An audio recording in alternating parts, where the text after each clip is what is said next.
नमस्ते स्टूडेंट्स, आप सभी लोग का स्वागत करते हैं इस प्यारे से यूट्यूब चैनल अनस्टॉपेबल बीइंग्स पे। और बहुत ही अच्छा सा टॉपिक हम लोग डिस्कस करेंगे एनडीए के पर्पस से। एनडीए के संबंध में जो है ये हम लोग टॉपिक स्टार्ट करेंगे जिसका नाम है त्रिकोणमिति। त्रिकोणमिति से संबंधित स्टार्ट करते हैं वीडियो।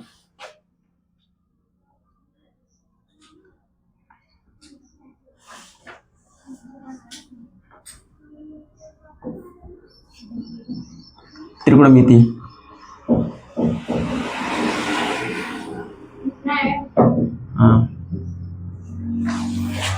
त्रिकोणमिति सबसे पहले त्रिकोणमिति पढ़ेंगे तो सबसे पहला थिंग हम लोग को यही समझ में आता है। इधर देखें, सबसे पहला थिंग हम लोग को यही समझ में आता है कि त्रिकोणमिति होता क्या है। ठीक है ना।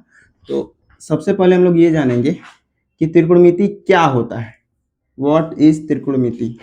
त्रिकोणमिति क्या होता है? तो इसी को जानने के लिए हम लोग सबसे पहले समझते हैं कि भुजाओं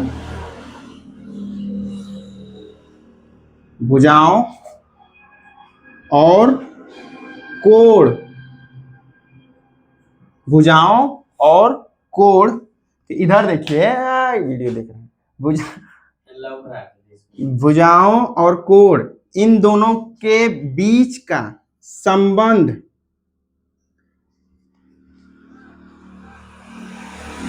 को सत्यापित स्थापित करने के लिए ये हम लोग किसको पढ़ते हैं? ट्रिग्नोमेट्री। ठीक है ना। भुजा और कोण के बीच के संबंध को बताने के लिए हम लोग किसको पढ़ते हैं? त्रिकोणमिति को। यहां पर हम लोग ये जान गए कि त्रिकोणमिति जो रहता है वो भुजाओं और कोण के बीच के संबंध को बताता है। लेकिन सबसे इंपॉर्टेंट बात, किनकी भुजाओं और कोण के बीच के संबंध को बताता है? तो ये हर समय त्रिभुज के भुजाओं और कोण के बीच संबंध को ही स्थापित करता है। उसके बताता मतलब इन किसी भी त्रिभुज के भुजाओं और कोण के बीच के संबंध को डिनोट करने के लिए हम किसको पढ़ते हैं? त्रिकोणमिति को पढ़ते हैं। इधर देखिए, किसको पढ़ते हैं? त्रिकोणमिति को पढ़ते हैं। अब देखिए कि जब भी हम लोग त्रिकोणमिति को पढ़ते हैं तो इसका कुछ मीनिंग्स आता है। जैसे ट्रिग्नो का मतलब होता है और मेट्री का क्या मतलब होता है? तो ट्रिग्नो का मतलब होता है भुजाएं और मेट्री का मतलब होता है कैलकुलेशन। ट्रिग्नो का मतलब होता है भुजाओं और मेट्री का सेंस होता है कैलकुलेशन।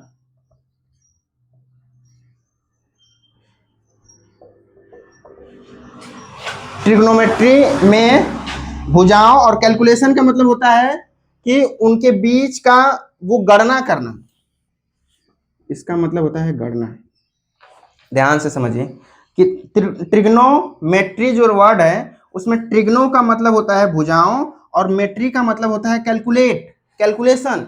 और सबसे पहले हम लोग ये समझे हैं कि त्रिकोणमिति होता क्या है। त्रिकोणमिति जो रहता है वो त्रिभुज की भुजाओं और कोण के बीच में संबंध को स्थापित करता है, पहली बात। दूसरी बात यह है कि इसके सेंस को हम लोग समझे हैं, ट्रिग्नो प्लस मेट्री को बना करके ट्रिग्नोमेट्री बना है। और इसमें जो है ट्रिग्नो को भुजाओं बोलते हैं यानी भुजा बोलते हैं, और मेट्री को कैलकुलेशन बोलते हैं यानी गणना बोलते हैं। इन्हीं से संबंधित बना है क्या? त्रिकोणमिति। इन्हीं को कंबाइन करके क्या बना है? त्रिकोणमिति। अगर आपको इन सब चीजों में कोई भी दिक्कत है तो त्रिकोणमिति पढ़ेंगे। जैसे कभी भी हमको भुजाओं को, अच्छा कभी कभी दिमाग में आता है कि कोण क्या होता है। कोण क्या होता है? तो दो रेखाएं किसी एक पॉइंट पे मिल रही हैं, दो रेखाएं। कोण को अगर कभी भी डिफाइन करना हो कि कोण किसे कहते हैं, इधर देखो रोशन, कोण किसे कहते हैं, तो एक चीज एकदम ध्यान रखिएगा कि दो रेखाएं आपस में जिस बिंदु पे काटती हैं उस बिंदु से इन दो रेखाओं का झुकाव ही क्या कहलाता है? कोण कहलाता है। कभी भी एंगल का डेफिनेशन आपसे पूछा जाए कि बताइए कोण किसे कहते हैं, तो आपको एकदम क्लियर आना चाहिए कि दो रेखाएं जिस बिंदु पे काट रही हैं उस बिंदु से इन दो रेखाओं के बीच का जो झुकाव है, ये जो झुकाव है इसी को हम लोग कोण के नाम से जानते हैं, एंगल के नाम से जानते हैं। ठीक है ना। इसको एंगल के नाम से डिनोट करते हैं। अब हम लोग लगभग त्रिकोणमिति के संबंध में सब चीजें जान गए। जैसे हम लोग सबसे पहले त्रिकोणमिति को समझे हैं। त्रिकोणमिति जो रहता है वो भुजाओं और कोण के बीच में संबंध को डिनोट करता है। किसके भुजाओं और कोण के बीच में? त्रिभुज के भुजाओं और कोण के बीच में संबंध को स्थापित करता है। दूसरा थिंग ये है कि त्रिकोणमिति जो रहता है ट्रिग्नो और मेट्री वर्ड से बना है। ट्रिग्नो का मतलब होता है भुजाएं और मेट्री का मतलब होता है कैलकुलेशन, भुजाओं के बीच का कैलकुलेशन, गणना, उसी को हम लोग ट्रिग्नोमेट्री का वर्ड देते हैं, ट्रिग्नोमेट्री वर्ड देते हैं। अब ध्यान से समझिए कुछ आगे की चीजें, जैसे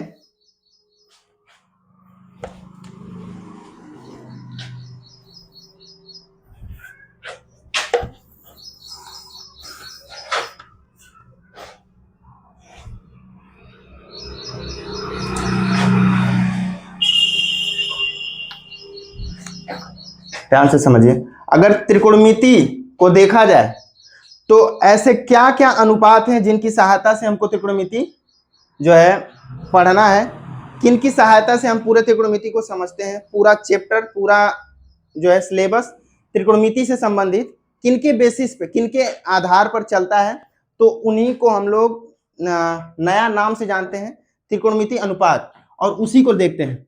देखिए त्रिकोणमिति अनुपात,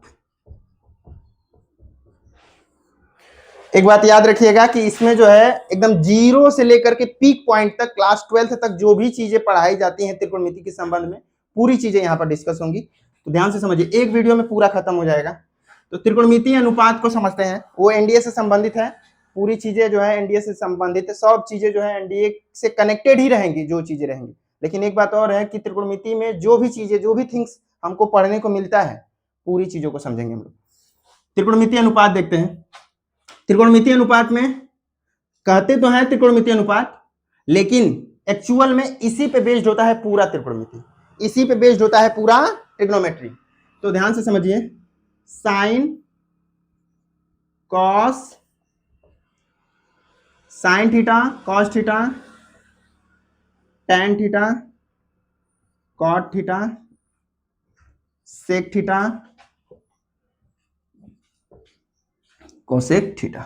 देखिए पहले तो दिमाग में आएगा कि ये क्या वर्ड है, फिर इसके बाद आएगा ये। तो ये तो है त्रिकोणमिति अनुपात, इसको हम लोग ज्या के नाम से जानते हैं हिंदी में, लेकिन चूंकि हिंदी को तो हमको काम में लेना नहीं है, इसलिए ज्या का सेंस ही नहीं बनता है। यहाँ पर नॉर्मल हम लोग साइन को लेंगे, कॉस को लेंगे, टेन को लेंगे, कॉट को लेंगे, सेक को लेंगे, कोसेक को लेंगे, ठीक है ना, ये सी है, कोसेक को लेंगे। लेकिन एक चीज समझ लीजिए, ध्यान से समझिए कि साइन को लें या फिर कॉस को लें या टेन को लें, कॉट को लें, सेक को लें, कोसेक को लें, इनमें से किसी को लें, इनके साथ ये थीटा जो है वो ये डिनोट कर रहा है कि साइन के संबंध में इस थीटा का मान क्या है, कॉस के संबंध में थीटा का, यानी ये थीटा एंगल को डिनोट करता है। ये थीटा किसको डिनोट करता है? एंगल को, एंगल यानी कि कोण को। ये साइन, साइन के से रिलेटेड थीटा, साइन थीटा यानी साइन जो है थीटा का मान साइन में कितना है इसको डिनोट करता है। एकदम नहीं समझ में आ रहा होगा, आगे चीजें समझ में आने लगेंगी। थीटा का मान साइन के संबंध में कितना होता है, थीटा का मान कॉस के संबंध में कितना होता है, और थीटा का ही मान टैन के संबंध में कितना होता है, थीटा का मान कॉट के संबंध में कितना होता है, और थीटा का मान, इन सभी के संबंध में थीटा का मान को जानने के लिए ही इनके साथ थीटा जुड़ा होता है। और कभी भी ये चीजें एकदम क्लियर रहिएगा कि साइन के साथ थीटा का गुणा नहीं है, ये एक संबंध को दर्शाता है जिससे हम थीटा का मान हम साइन के साथ पढ़ पाते हैं, जान पाते हैं। अब देखिए त्रिकोणमितीय अनुपात जो है ये 6 होते हैं, इन्हीं से रिलेटेड हम लोग पूरे पढ़ते हैं, और इन्हीं 6 त्रिकोणमितीय अनुपात को ही त्रिकोणमिति में जब कभी भी, चूंकि हम लोग पहले ही पढ़ लिए हैं कि एक त्रिभुज लेंगे जिनमें भुजाओं और कोण के बीच का संबंध को शो करने के लिए त्रिकोणमिति हम लोग पढ़ते हैं। तो अब देखिए किस तरह के त्रिभुज को लिया जाता है, तो इसमें हर समय राइट एंगल ट्रायंगल को, राइट एंगल ट्रायंगल के त्रिभुजों को लिया जाता है, इंक्लूड किया जाता है। राइट एंगल ट्रायंगल मतलब समकोण त्रिभुज, समकोण त्रिभुज, समकोण त्रिभुज, इसी को हम लोग किस नाम से जानते हैं? Right angle triangle. नोट करते रहिएगा ना आप लोग, राइट एंगल ट्रायंगल त्रिकोणमितीय अनुपात, ठीक है ना, ध्यान से समझिए। राइट एंगल ट्रायंगल से संबंधित हम लोग इसमें कोई भी त्रिभुज को लेते हैं। राइट एंगल ट्रायंगल मतलब क्या, देखिए त्रिभुज ऐसे लिया जाए और इसमें एंगलों को फाइंड आउट किया जाए तो ये 60 डिग्री, ये 60 डिग्री और ये 60 डिग्री, यानी ये 60, ये 60, ये 60, तीनों में से कोई भी को लिया जाए तो तीनों को देखा जाए तो 60-60 एंगल थे। लेकिन किसी एक का मान, इन तीनों कोणों में से किसी एक कोण का मान अगर हम देखें तो 90 अंश आता है, उसी को हम लोग राइट एंगल ट्रायंगल बोलेंगे। यानी किसी त्रिभुज के तीनों कोणों में से किसी एक कोण का मान अगर 90 अंश रहेगा तो उसको किस में कंसीडर करते हैं, राइट एंगल ट्रायंगल यानी समकोण त्रिभुज में। यानी समकोण त्रिभुज को ऐसे देख सकते हैं और इसी के आधार पर बोल सकते हैं ये 90 अंश का कोण है। इसमें ये कितना अंश का कोण है इसको ज्यादा हम लोग फाइंड आउट, मतलब इसको हम लोग कोशिश नहीं करेंगे जानने का ये कोशिश करेंगे कोई एक कोण जो है वो 90 अंश का होना चाहिए। कोई दिक्कत है इसमें, कोई दिक्कत नहीं है, समझ में आ रहा है ना। फिर इसके बाद देखिए ध्यान से कुछ नई बातें समकोण त्रिभुज से संबंधित, ये बातें हैं जो कि त्रिकोणमिति हम लोग पढ़ रहे हैं, तो कुछ चीजें एकदम जरूरी है जानना, जो कि ये है कि ये जो भुजाएं हैं ना, ये भुजाएं हैं, त्रिकोणमिति का हम लोग परिचय में ही जान गए हैं कि भुजाओं और कोण का बीच में बात होगा। ये ध्यान से समझिए, त्रिकोणमिति के स्टार्ट में ही हम लोग समझ लिए हैं। तो यहाँ पर देखिए भुजाएं हैं और इनके कोणों को देखा जाए तो इन्हीं के आधार पर हम लोग इनका नाम रखेंगे। जैसे इस भुजा का कुछ ना कुछ नाम होगा, इस भुजा का कुछ ना कुछ नाम होगा, इसी तरीके से इस भुजा का भी कुछ ना कुछ नाम होगा। कैसे डिफाइन करेंगे, ध्यान से समझिए।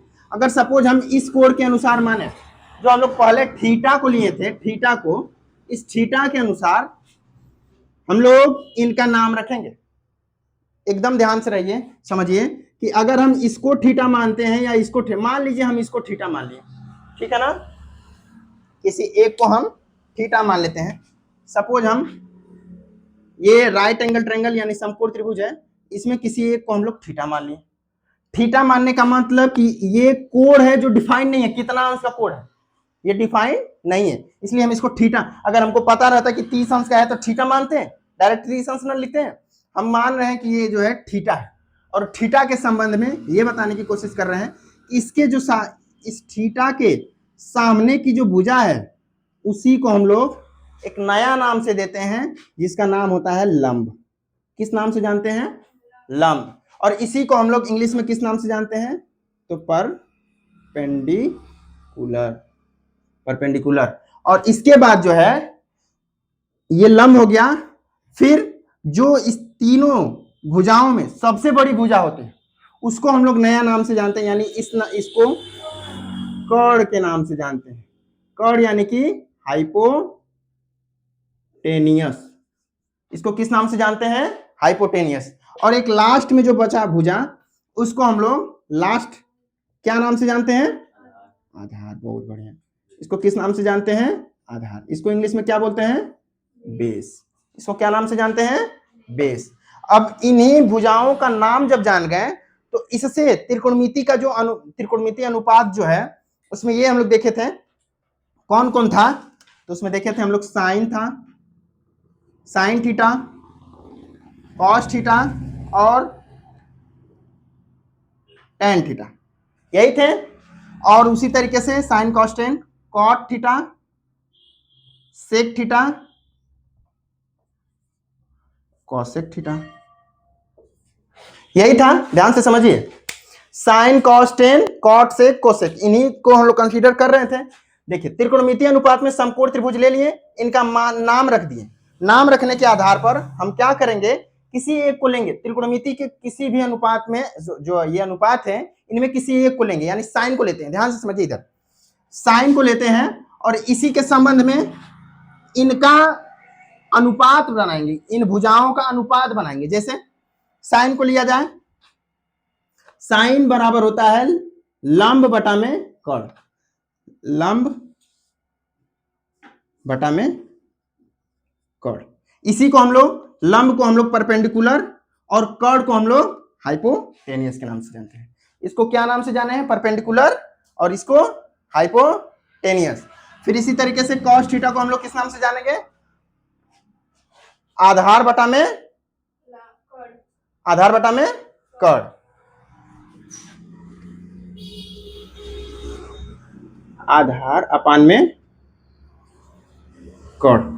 आधार को किस नाम से जानते हैं? बेस। और कर्ण को किस नाम से जानते हैं? हाइपोटेन्यूस। इसी क्रम में आगे भी कंसीडर करेंगे, मतलब समझेंगे। देखिए tan थीटा को इसी तरीके से लंब बटा में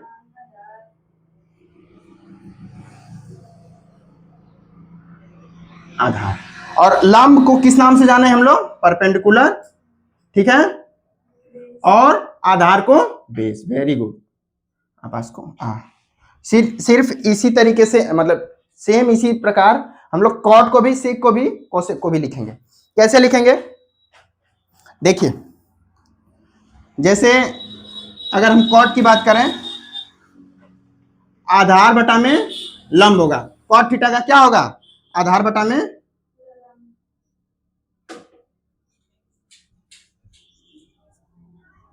आधार बटा में लंब, बेस बटा में परपेंडिकुलर। फिर इसके आगे कॉट बटा में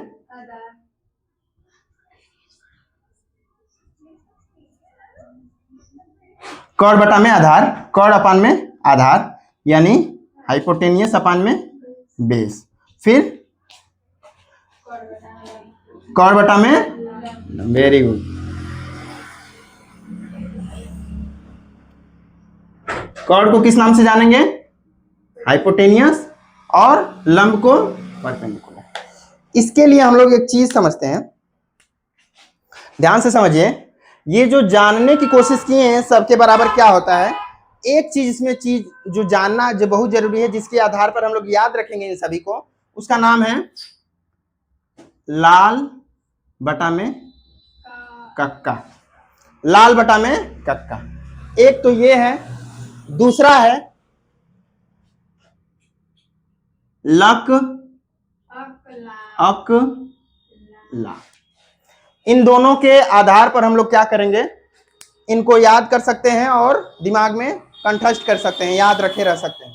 कैसे? हम लोग लाल बटा कक्का के आधार पर देखेंगे। सबसे पहले साइन थीटा, देखिए साइन थीटा बराबर होता है लंब बटा में कर्ण, लंब बटा में कर्ण हो गया, यानी ये वो कर दे रहा है साइन थीटा को, ठीक है ना? ध्यान से समझिए, लाल बटा में कक्का था। अगर हम साइन थीटा को डिनोट कर रहे हैं, अगर साइन थीटा को डिनोट कर रहे हैं तो लाल बटा में कक्का यानी एल बटा में के, ये इसको डिनोट कर रहा है। सेम इसी तरीके से कॉस थीटा को आधार बटा में कर्ण यानी आधार बटा में कर्ण, और टेन थीटा को लंब बटा में आधार, लंब बटा में आधार। फिर इसी क्रम में आगे हम लोग कॉट थीटा को देखे हैं तो आधार बटा में लंब। अब देखिए, अब यहां से स्टार्ट करते हैं, आधार बटा में लंब। फिर इसी तरीके से सेक थीटा बराबर होता है कर्ण बटा में आधार, कर्ण बटा में आधार। अब यहां से उल्टा जाएंगे सबके यहाँ, कर्ण बटा में आधार। फिर इसी तरीके से कोसेक थीटा बराबर होता है कर्ण बटा में लंब। इसके आधार पर हम लोग ऐसे याद कर सकते हैं। लेकिन इसके अलावा अगर हम आसान तरीका से देखें तो लक अकला अल का कल, इसके ये जो है नॉर्मल बनाया गया है, जो लोग भी गांव के हैं वो लोग बहुत आसानी से समझ लेंगे। इसमें क्या है कि लक अकला, और लोग भी समझ लेंगे, शहर वाले लोग भी, ये नहीं कि गांव लोग भी समझेंगे, मतलब सब लोग समझ सकते हैं। देखिए ध्यान से, लक अकला, लक मतलब लंब बटा में कर्ण, लंब बटा में कर्ण, ये साइन के लिए है, ये साइन के लिए है, ये कॉस के लिए है, ये टैन के लिए है, ये कॉट के लिए है, ये सेक के लिए है, और ये कोसेक के लिए है। ध्यान से समझिए, साइन थीटा बराबर लंब बटा में कर्ण होता है तो साइन थीटा बराबर हो गया, कॉस थीटा बराबर आधार बटा में कर्ण होता है, कॉस थीटा बराबर, टेन थीटा बराबर होता है लंब बटा में आधार, लंब आ का मात्रा है आधार हो गया, cot theta is equal to आधार बटा में लंब होता है तो आधार बटा में लंब हो गया, sec theta is equal to कर्ण बटा में आधार होता है इसलिए कर्ण बटा में आधार हो गया, cosec theta is equal to कर्ण बटा में लंब होता है तो cosec theta is equal to कर्ण बटा में लंब हो गया। अब इसके आगे समझते हैं। चूंकि हमको जो है एनडीए में सब चीजें इंग्लिश में मिलेंगी और हम ये वीडियो उन तक पहुंचाना चाहते हैं जो स्टूडेंट्स ये जो है इंग्लिश बैकग्राउंड से नहीं है, वो हिंदी माध्यम से पढ़े हैं, यूपी बोर्ड से पढ़े हैं, उनके लिए ये वीडियो एकदम बढ़िया है और सभी चीजों का एकदम निचोड़ है अच्छे से। तो हमको ये सब बातें स्टार्ट में ही बोल देनी चाहिए थी, लेकिन तब भी जो लोग अभी तक बने हैं आगे समझेंगे। आगे समझिए ध्यान से, इनके आधार पर ही हम कुछ चीजें, और ये ट्रिक्स थी, अब इसी के आधार पर हम लोग आगे समझते हैं। ध्यान से देखिए,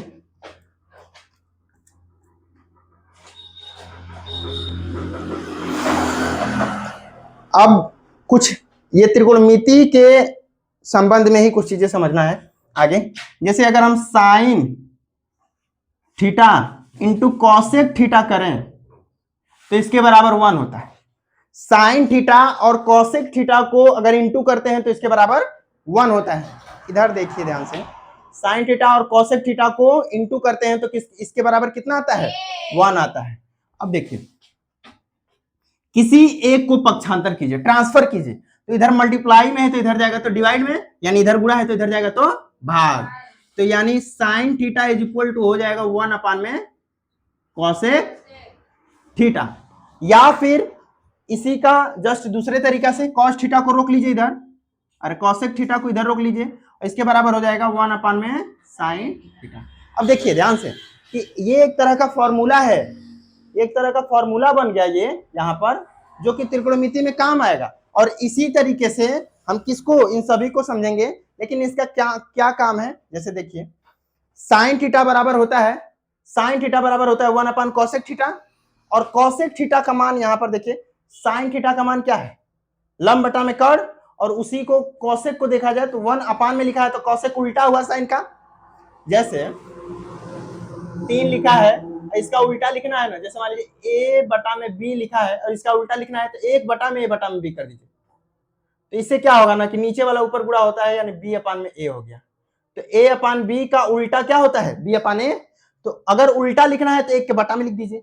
सेम यही काम यहाँ पर भी, अगर साइन का उल्टा, अरे सॉरी, कॉसेक को उल्टा में लिखना है तो 1 अपान में लिख दिए हैं, तो साइन इज इक्वल टू हो जाएगा 1 अपान में कॉसेक थीटा। इसी तरीके से cosec theta is equal to हो जाएगा 1 अपान में साइन थीटा। तो अब देखिए ध्यान से समझिए इसमें कि साइन थीटा बराबर होता है 1 अपान कॉसेक थीटा। मतलब क्या कि कॉसेक थीटा जो है वो उल्टा है किसके? साइन थीटा के। उसी तरीके से कॉसेक थीटा उल्टा है किसके? साइन थीटा के।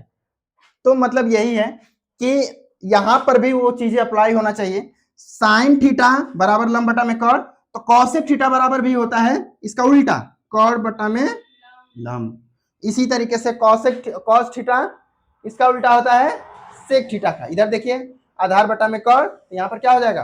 कॉर्ड बटा में आधार। टेन थीटा बराबर लंब बटा में आधार, तो कॉट थीटा बराबर होता है आधार बटा में लंब। यानी कि इसको आसान भाषा में लिख सकते हैं, अगर उल्टा लिखना हो तो sine theta is equal to 1 upon cosec theta. इसको आप लोग चेंज कर लीजिएगा, यानी कॉसेक थीटा इधर आएगा तो साइन थीटा नीचे चला जाएगा। ठीक इसी तरीके से दूसरा होता है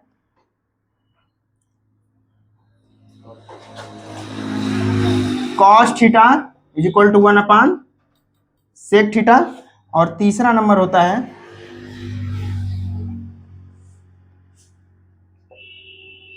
tan theta is equal to 1 upon में cot theta. Sine theta is equal to 1 upon cosec theta, cos theta is equal to 1 upon sec theta, tan theta is equal to 1 upon cot theta. ठीक है ना? देखिए, इनके आधार पर हम लोग आगे प्रोसीड करेंगे।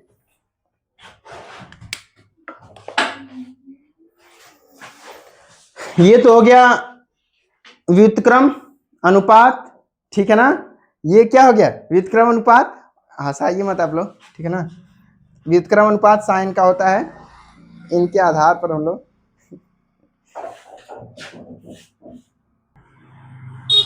तो वहां तक हम लोग जहां भी समझे थे, फिर इसके आगे हम लोग जैसे कि सबका हम लोग अपोजिट व्युत्क्रम समझ लिए थे, साइन का, कॉस का और टेन का। इन सभी का व्युत्क्रम समझने के बाद, व्युत्क्रम यानी कि इनवर्स, उल्टा, इन सभी का उल्टा हम लोग समझ लिए थे कि साइन का उल्टा होता है कॉसेक थीटा, साइन थीटा का उल्टा कॉसेक थीटा। उसी तरीके से सेक थीटा का उल्टा, सॉरी, कॉस थीटा का उल्टा सेक थीटा, और टेन थीटा का उल्टा कॉट थीटा। इसी का अपोजिट भी हम लोग देखे थे कि कॉसेक को भी 1/sin लिख सकते हैं और सेक साइन को भी 1/cosec थीटा लिख सकते हैं, और इसी क्रम में सेक थीटा के बराबर भी 1/cos थीटा हो सकता है, और उसी तरीके से कॉट थीटा के बराबर होता है 1/tan थीटा हो सकता है। ठीक है ना। अब इसके आगे हम लोग समझते हैं, क्योंकि ये कॉन्सेप्चुअल वीडियो है तो इसके लिए हम इसमें एक चीजें कंफर्म करेंगे, एक चीजें आगे प्रोसीड करेंगे, समझेंगे कि इसमें जो है साइन स्क्वायर, चूंकि हंस इसलिए रहे हैं क्योंकि वीडियो पे हमको हंसी छूटता है थोड़ा सा, वीडियो बनाते हैं तो साइन देखिए कुछ और हैं जो सर्व समीकाएं होती हैं, उन सर्व समीकाएं के आधार पर हम इसमें जो है कुछ और चीजें इंक्लूड करेंगे, कुछ और कॉन्सेप्ट इंक्लूड करेंगे। तो सर्व समीकाएं समझते हैं।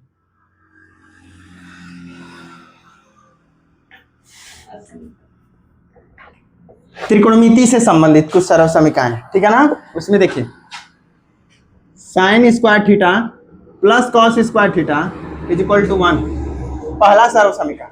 दूसरा सर्व समीका होता है 1 plus tan square theta is equal to sec square theta, second सर्व समीका।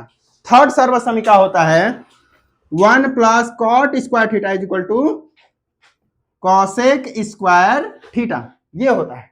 इन तीन सर्व समीकाओं पे आधारित क्वेश्चंस मिलेंगे। अब देखिए इसी में से हम इसी को एक नया नया फॉर्मूला से बना सकते हैं। जैसे हम इस फॉर्मूला को हम लोग लिख सकते हैं, कैसे लिख सकते हैं, ध्यान से समझिए। अगर हम इसमें देखें तो साइन को ट्रांसफर कर सकते हैं तो कॉस के इक्वल हो जाएगा, तो cos square theta is equal to, चूंकि हम सही से लिखें cos square theta is equal to हो जाएगा, इसको इधर ट्रांसफर करते हैं तो 1 माइनस साइन स्क्वायर थीटा। ध्यान से समझिए, cos square theta is equal to 1 minus sine square theta. ठीक इसी तरीके से साइन को रोक लीजिए तो sine square theta is equal to हो जाएगा 1 माइनस कॉस स्क्वायर थीटा। ठीक इसी तरीके से इसमें भी ऐसा ही कुछ है कि सेक स्क्वायर थीटा और टेन स्क्वायर थीटा को एक तरफ कर देते हैं और इसके बराबर 1 होता है। यानी कि अगर हम लिखना चाहेंगे तो ऐसे लिख सकते हैं, इसको देखिए क्या लिख सकते हैं, 1 is equal to sec square theta minus tan square theta, यानी sec square theta minus tan square theta is equal to किसके बराबर होता है, 1 की। ठीक इसी तरीके से अगर हम एक को ही ट्रांसफर कर दें तो tan square theta is equal to होता है सेक स्क्वायर थीटा माइनस 1, ये होता है। फिर इसी क्रम में आगे हम लोग देखेंगे कि ये इसमें ये है कि इसमें कॉट को इधर ट्रांसफर कीजिए तो 1 इज इक्वल टू हो जाएगा कॉसेक स्क्वायर थीटा माइनस में कॉट स्क्वायर थीटा, और इसी क्रम में 1 को ट्रांसफर कीजिए तो cot square theta is equal to हो जाएगा कॉसेक स्क्वायर थीटा माइनस 1। एक चीज आप लोग को डाउट आ सकता है कि ये सब नया नया कॉन्सेप्ट कहाँ से आ रहा है, हम तो कभी नहीं पढ़े हैं। तो ध्यान से समझिए कि इन कॉन्सेप्ट के आधार पर ही हम आगे जब क्वेश्चंस करेंगे तो इन फॉर्मूलाज को लिखना पड़ता है और इन्हीं फॉर्मूला के आधार पर हम आगे क्वेश्चन को कर पाएंगे। तो इनको बहुत ज़्यादा यूजफुल होते हैं ये सब फॉर्मूलाज, इनको बहुत ज़्यादा अच्छे से समझ लीजिए। फिर एक और है जो कि बता दें आप लोग को, हम नोट करके लिख लीजिएगा, समझ लीजिए कि कभी भी अगर tan थीटा की बात करें तो tan theta is equal to होता है साइन थीटा अपान में cos theta, sine theta upon में कॉस थीटा, और इसी तरीके से cot theta is equal to होता है कॉस थीटा अपान में साइन थीटा। ठीक है ना, कोई दिक्कत किसी को नहीं समझ में आ रहा है, समझ में आया। ये होता है tan theta is equal to sine theta upon में cos theta, cot theta is equal to cos theta upon में साइन थीटा। ये एक तरह का फॉर्मूला है जो कि यूजफुल है, और ये फॉर्मूलाज है। अब ये दिमाग में आएगा कि बार बार फॉर्मूला ही समझ आ रहे हैं, इसमें जो है हम क्वेश्चंस बताते तो, लेकिन अब देखिए आगे जब क्वेश्चंस आएंगे तो उनमें समझ आ जाएगा सभी चीज़ों को। आगे वीडियो आप लोग कमेंट में बताएंगे कि क्वेश्चंस पे आधारित हमको बनाना है तो जरूर बनाएंगे वीडियो क्वेश्चंस पे भी। अभी फिलहाल कॉन्सेप्ट को समझिए ध्यान से। ये हो गए सब, फिर इसके आगे समझते हैं। मिटाना है।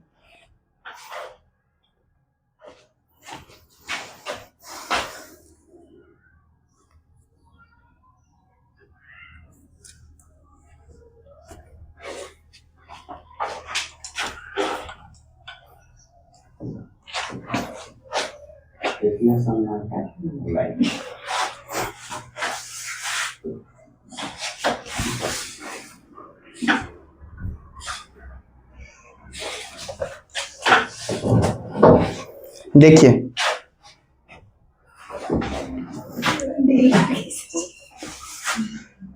इसमें जो है, इसमें जो है स्टार्ट करते हैं आगे की चीजें। देखिए ध्यान से, अगर हम कुछ चीजें और भी कंसीडर करें और चीजें समझें, ये तो अभी तक 10th लेवल का था आपका। आगे हम लोग प्रोसीड करते हैं, समझते हैं जो कि 11th लेवल का है। क्योंकि लेवल हम लोग को नहीं देखना है, समझना ये है कि एनडीए से संबंधित कौन कौन कॉन्सेप्ट है, उन्हीं कॉन्सेप्ट को हम लोग कंसीडर कर रहे हैं। तो इसमें जो है पहले हम लोग चतुर्थांश बनाएंगे।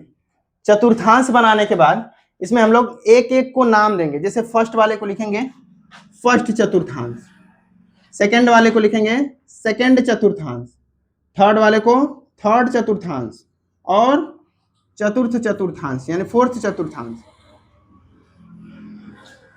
ध्यान से समझिए ये कहां से आया कैसे आया, समझिए ध्यान से। कि जैसे बचपन में हम लोग पढ़ते थे, इधर 1 इधर 2 इधर 3 इधर 4 इधर 0 था, इधर -1 इधर -2 इधर -3 ऐसे करके था। तो इसमें ये था कि इसी 0 को हम लोग प्रोसीड करेंगे आगे, इसको आगे बढ़ाएंगे। 0 से ऊपर को बढ़ा दिए और 0 से नीचे चला गया। तो देखिए ऊपर के साइड -1 अरे सॉरी +1 +2 +3 +4 +5 ऐसे करके चलेगा। और नीचे -1 -2 -3 -4 और -5 ऐसे करके नीचे जाएगा। तो इसी के अनुसार हम इसको एक चतुर्थांश का नाम दे रहे हैं। ऐसे ये चतुर्थांश, फर्स्ट वाला चतुर्थांश, सेकंड, थर्ड और फोर्थ। इसी के आगे हम लोग समझते हैं त्रिकोणमिति में इसका कैसे काम है, समझिए ध्यान से। चूंकि हम लोग कई जगह हम लोग पढ़े हैं कि साइन, सॉरी इससे पहले चतुर्थांश को समझने से पहले कुछ लोगों का वैल्यू हम लोग को जानना जरूरी है। उसको हम लोग पहले बता लें, समझ लें, फिर इसके बाद आगे समझते हैं, ठीक है ना। तो समझिए ध्यान से। जैसे अगर लिखा है sine cos tan cot sec cosec. अब इसको थीटा को यहां पर लिख देते हैं, ठीक है। और इन सभी का हमको वैल्यू पता रहना चाहिए।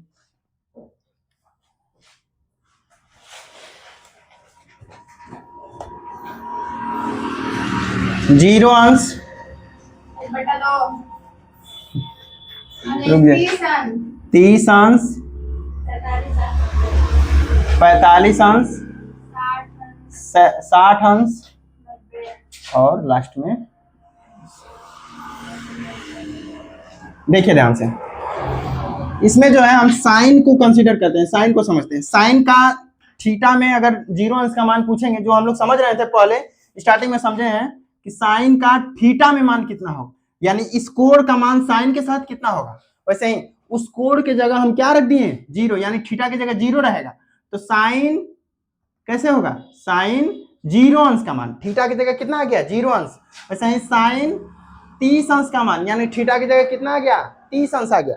ये कोण जो है वो थीटा की जगह रख करके हम उसका मान रखेंगे, मान पता करेंगे साइन के साथ। जैसे 0 अंश का मान क्या होता है इसको जानेंगे, कितना होता है साइन 0 अंश का मान 0 होता है। साइन 30 अंश का मान 1/2, साइन 45 अंश का मान 1/2 साइन 60 अंश का मान कितना होता है 3/2, साइन 90 अंश का मान कितना होता है। कोई दिक्कत है किसी को। फिर इसके बाद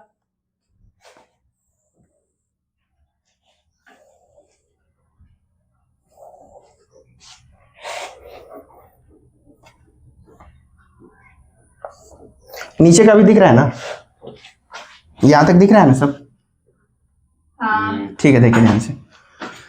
अब चूंकि cos का मान ज्ञात करना हो तो इसी को जस्ट उल्टा लिख देते हैं 1। कड़ी में 3/2, 1/2, 0। और अगर tan को लिखना होगा तो sin थीटा अपान में cos थीटा बराबर होता है tan थीटा के। कैसे? tan थीटा, अभी देखिए जो फॉर्मूला हम लोग सीखे हैं वही यूज हो गया। कैसे? देखिए sin थीटा अपान में cos थीटा वो किसके बराबर होता है? tan के। तो sin 0 अंश का मान, sin 0 अंश का मान अपान में cos 0 अंश का मान, और sin 0 अंश का मान कितना है? 0। cos 0 अंश का मान 1 है, और इन दोनों को अगर 1 का डिवाइड करेंगे 0 में तो कितना आएगा? 0 आएगा। तो यहाँ पर कितना लिखा जाएगा? 0। वैसे ही इसको भी डिवाइड करेंगे तो इससे से कट जाएगा 1/कड़ी में, और इसको करेंगे तो इन्फिनिटी, इन्फिनिटी, अनंत जिसको नाम जानते हैं। ठीक है, cot थीटा को इसी को उल्टा लिख लीजिए, इनफाइनाइट √2 1 अपान √3, और फिर ये 0। कोई दिक्कत है किसी को? अब cos और sec थीटा को कैसे लिखेंगे? इसी का उल्टा होता है ना sec थीटा। cos का उल्टा होता है sec थीटा, जो कि हम लोग स्टार्टिंग में समझे हैं। तो sec थीटा का होगा इसका उल्टा, 1 का उल्टा कितना? 1। इसका उल्टा कितना? 2 अपान कड़ी में। कोई दिक्कत है किसी को? इसको करेंगे तो इसका और इसका 1/0, मतलब क्या? कोई दिक्कत है किसी को? नहीं ना। फिर इसके बाद ये वाला क्या करेंगे? कॉसेक जो रहता है किसका उल्टा? साइन का। तो 0 का उल्टा क्या होगा? इसका उल्टा क्या होगा? इसका उल्टा क्या होगा? और इसका उल्टा, और इसका उल्टा, यही होता है सबका मान। Very good. इसका मान, सबका मान हमको पता है, और इन्हीं के आधार पर हम लोग आगे चीजें समझेंगे। देखिए ध्यान से कि अगर हम 0 अंश को देखें तो 0 तो नॉर्मल है। अगर हम देखें तो चीजें समझिए ध्यान से, बहुत ज्यादा जरूरी है ये। अगर हम पाई की बात करें तो ये कितने के बराबर होता है? तो 180 अंश के बराबर। और पाई में भाग दे दे हम 2 के तो ये कितने के बराबर हो जाएगा? 80 का भी आधा, यानी 90। सॉरी, कितना होगा? 90 अंश। 180 में आधा करेंगे तो 90, यानी π/2 का मान 90, और π/3 का मान कितना? इसका 3 का 60। बहुत बढ़िया। और π/4 का मान कितना? 45। और π/3 का मान, और सॉरी इसका 30 अंश हो जाएगा। कोई दिक्कत है किसी को? ये 6 का डिवाइड करेंगे 180 में तो कितना आ जाएगा? 180 में तो 30 आएगा। ठीक है ना। अब इसके बाद हम लोग समझते हैं इनका मान के आगे, चूंकि इन्हीं को अगर हम इसके साथ समझे तो साइन 60 अंश ना बोल करके इसी को बोल दिया साइन π/60 अंश को क्या लिख सकते हैं? 3 ना। तो π/3 का वैल्यू बताइए। तो साइन π/3 का वैल्यू कितना होगा? √3 अपान में 2। कोई दिक्कत है किसी को? समझ में आ रहा है ना? फिर इसके बाद बहुत अच्छा,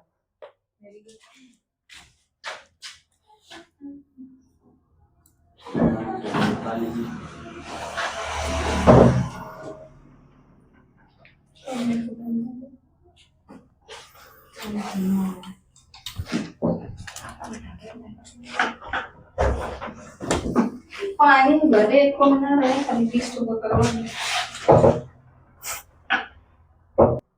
तो इसके आगे हम लोग ये समझते हैं कि अब जो है सबका वैल्यू हम लोग समझ पाए, साइन कॉस टेन और थीटा के साथ समझ पाए। अरे ये त्रिकोणमिति का ही स्पेलिंग गलत है।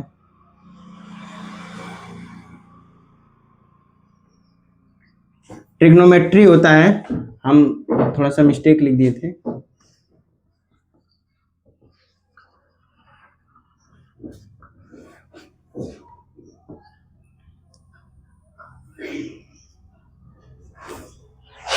ठीक है, तो स्पेलिंग का क्या है, कॉन्सेप्ट समझिए ध्यान से, गलत सही होते रहता है। अब देखिए हम लोग चतुर्थांश के साथ सबको समझते हैं, ठीक है ना। तो चूंकि इसमें एक चीज समझने की जरूरत है कि ये चतुर्थांश लिख करके हम ये जानने की कोशिश करेंगे कि इसी में जो है कभी कभी हम लोग को ना ऐसे बोल दिया जाए कि 125 अंश का मान कितना, 135 अंश का मान, या फिर आपसे ये बोल दिया जाए कि साइन 15 डिग्री का मान कितना होगा, ऐसे करके, या फिर साइन 45 अंश का मान कितना होगा, डिग्री का मान कितना, ऐसे करके। ठीक है, तो साइन 45 डिग्री का वैल्यू कितना होगा, साइन 50 अंश का मान, साइन 135 डिग्री का मान, ऐसे करके इनका वैल्यूज अगर आपको जान करना है तो इस नॉलेज को हमको एक्वायर करना पड़ेगा। इन जो हम बताने जा रहे हैं उसको ध्यान से समझिएगा, एकदम बहुत अच्छे से समझिएगा, क्योंकि बहुत अच्छा से समझाते हैं।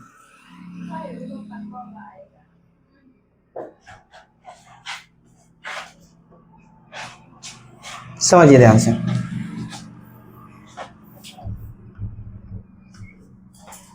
इसमें जो भी होते हैं sign theta, cos theta, tan theta, इन्हीं को इसमें डिस्ट्रीब्यूट किया गया है। जैसे में अगर हम इस पहले वाले को देखें, एक ट्रिक है, उसके आधार पर हम लोग समझ सकते हैं। जैसे आंसर सटीक, इस ट्रिक के अनुसार हम इसको फॉलो करेंगे और समझेंगे, ठीक है ना। आंसर सटीक, तो यहां से आंसर का ऑल हो जाएगा, ऑल पॉजिटिव। ये क्या बात कर रहे हैं समझ में आएगा अभी। यहां पर होगा साइन बस पॉजिटिव रहता है, यहां पर होगा टैन पॉजिटिव रहता है, और ये लास्ट वाला में है कॉस पॉजिटिव रहता है। ठीक है ना, ध्यान से समझिए। इसमें सभी पॉजिटिव रहते हैं फर्स्ट वाले चतुर्थांश में, दूसरे चतुर्थांश में बस साइन पॉजिटिव रहता है, तीसरे चतुर्थांश में टैन। अभी सब चीजें समझ में आएगा, बहुत आसान समझ में आएगा, बहुत आसान हो जाएगा। और बस ध्यान से समझिए कि इसमें सब, इसमें साइन, इसमें टैन, इसमें कॉस, इनको समझते हुए आगे हम लोग समझते हैं कि कैसे क्या होता है। चूंकि अगर देखा जाए तो ध्यान से समझिए, इधर देखिए, ध्यान से समझिए, आप लोग कुछ मत कीजिए, समझिए बात को। इधर देखिए, ये थीटा है, ये 90 अंश है, ध्यान से देखिए 90 अंश है। इस पूरे को देखा जाए, रोशन इधर देखो, इस पूरे को देखा जाए तो ये 90 अंश में आएगा।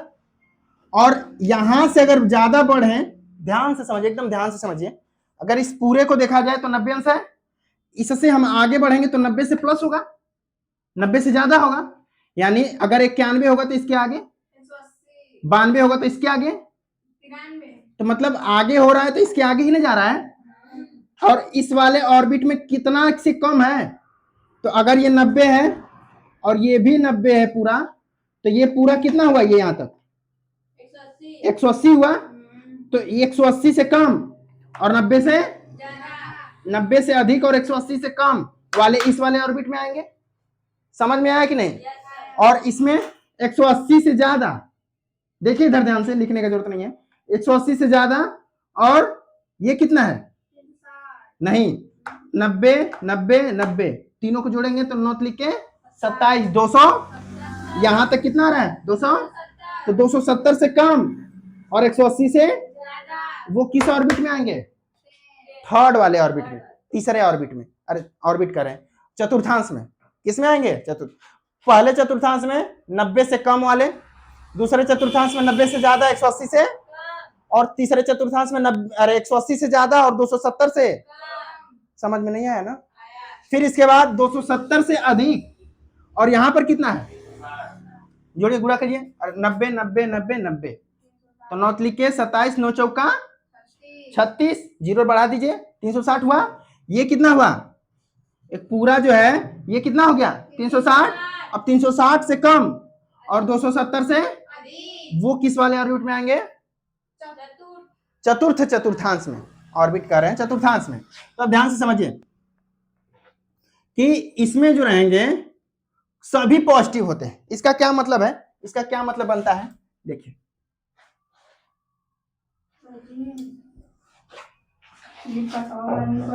चलिए देखिए ध्यान से। अगर हम इसकी बात करें, 90 अंश की बात करें, तो पहले वाले चतुर्थांश में अगर हम कभी भी हमको साइन 90 माइनस थीटा लिख दिया जाए तो इसके बराबर क्या होता है? Sine 90 minus theta. इसका क्या सेंस बनता है? इसका यही सेंस बनता है कि sine 90 minus theta is equal to cos theta. यानी कि साइन, देखिए कुछ चीजें हैं, जैसे साइन को हर समय हम लोग कॉस में लाएंगे, ठीक है ना, और cos theta 90 minus theta is equal to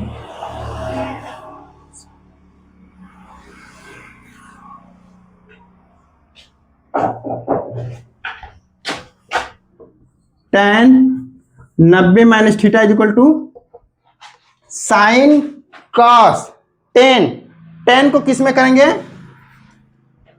cot theta, ठीक है ना। फिर इसी तरीके से cot 90 minus theta is equal to किसके बराबर? tan थीटा के। और इसी तरीके से sec 90 minus theta is equal to किसके बराबर? सेक 90 माइनस थीटा,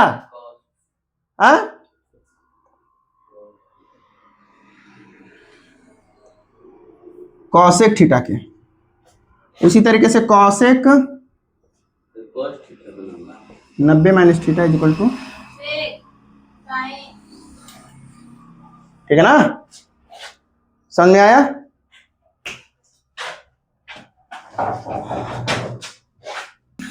देखिए इसमें ये है कि sine 90 minus theta is equal to cos theta, cos 90 minus theta is equal to sine theta. इन पे बेस्ड क्या समझाने की कोशिश कर रहे हैं? ये समझाने की कोशिश कर रहे हैं कि फर्स्ट वाले ऑर्बिट में क्या इन्हीं में से सब आएंगे? एकदम आएंगे। कैसे? 90 में से कम करेंगे तभी तो उससे कम कर सब लोग आएंगे। 90 से आधा करेंगे तो इस वाले ऑर्बिट में आ जाएंगे, 90 से कम करेंगे तो इस वाले में। एक चीज समझिए ध्यान से कि साइन को हर समय कॉस में चेंज करते हैं, साइन को हर समय कॉस में चेंज करते हैं, और tan को हर समय किस में लाते हैं? कॉट में चेंज करते हैं। और इसी तरीके से सेक को किस में चेंज कर देते हैं? कॉसेक में। कॉसेक में, किस में? कॉसेक में। समझिए ध्यान से कि इनके आधार पर ही इसको चेंज करते हैं। अब इसके बाद समझिए मेन मुद्दा कि sine 90 minus theta is equal to cos theta, sine 90 minus cos 90 minus theta is equal to sine theta. इसमें ये हम लोग को समझने को मिल रहा है कि फर्स्ट वाले ऑर्बिट में देखा जाए, तो सपोज हम किसी एक का वैल्यू पता करना चाहते हैं, 45 अंश का मान पता करना है, क्वेश्चन के थ्रू समझेंगे। 45 अंश का मान पता करना है, हमको क्या करना है कि cos 45 का मान याद है, sin 45 अंश का मान ही नहीं पता है। sin 45 अंश का मान हमको पता ही नहीं है।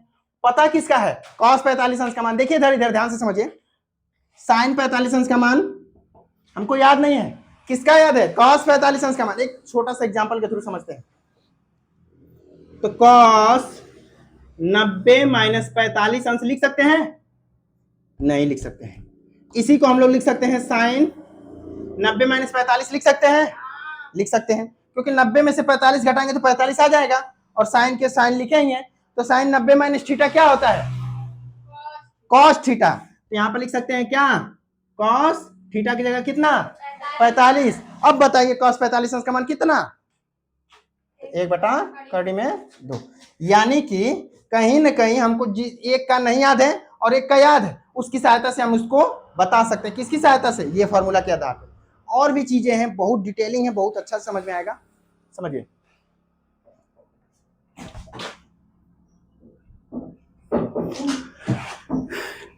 कि एक चीज और है कि इसमें सब के सब पॉजिटिव होते हैं, ऑल पॉजिटिव होते हैं। इसमें जो है वो सभी क्या होते हैं? पॉजिटिव होते हैं। और इसमें देखा जाए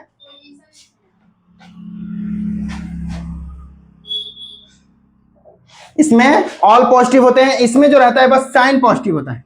कैसे? देखिए अगर दे दिया sine 90 plus theta is equal to क्या होगा? Sine 90 plus theta is equal to क्या होगा? तो साइन 90 में से अधिक 90 प्लस थीटा 90 से ज्यादा होगा, तो 90 plus theta is equal to क्या होगा? प्लस में कॉस थीटा। और इसी तरीके से अगर दूसरा देखें, कॉस 90 प्लस थीटा इसके इज इक्वल टू क्या होगा? तो cos 90 plus theta is equal to होगा माइनस में साइन थीटा, क्योंकि अभी जस्ट समझे हम लोग कि साइन को चेंज करेंगे कॉस में, कॉस को चेंज करेंगे साइन में, लेकिन टैन को चेंज करेंगे कॉट में, कॉट को चेंज करेंगे टैन में, सेक को चेंज करेंगे कोसेक में, कोसेक को चेंज करेंगे सेक में। तो इसमें क्या है ऐसा बात कि साइन तो पॉजिटिव होता है, तो साइन का वैल्यू हम लोग पॉजिटिव में लिखे हैं, लेकिन कॉस पॉजिटिव नहीं होता है, इसलिए कॉस के इज इक्वल टू पॉजिटिव में नहीं लिखे हैं, क्या लिखे हैं? माइनस में लिखे हैं। ठीक इसी तरीके से साइन कॉस टैन थीटा